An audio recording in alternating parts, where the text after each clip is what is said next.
9 tirailleurs ont pu quitter ce vendredi Paris pour un retour définitif au Sénégal après de longues années de bataille administrative. Ils sont partis de leur foyer de Bondy en région parisienne à bord de cet autocar pour rejoindre ce pavillon spécial de l'aéroport Charles de Gaulle dans une ambiance mêlant joie et regret.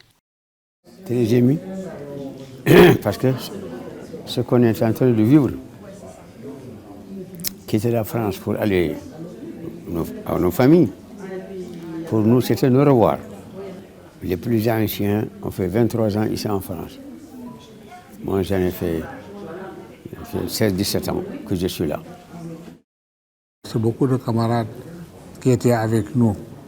Et ils sont morts avant de bénéficier de cette mesure-là, qui aurait pu être évitée depuis longtemps aussi, hein, parce que ce sont les mêmes lois qui régissent la République française. Ce retour a été en partie rendu possible par la détermination de l'Association pour la mémoire et l'histoire des tirailleurs sénégalais qui a à sa tête une petite fille de tirailleur. Aïssata Seck est fière d'avoir contribué à réaliser le rêve de ses soldats. C'est en réalité l'aboutissement d'un long combat, un combat qui date depuis 10 ans. Il a commencé par les questions de naturalisation, il a commencé bien avant que je mène ce combat sur les questions des pensions.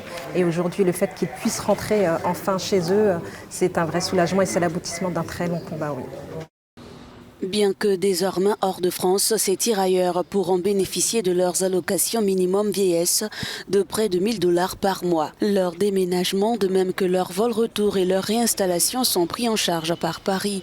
Par ailleurs, il reste encore en France 28 tirailleurs, tous d'origine sénégalaise, qui sont susceptibles de rentrer définitivement chez eux.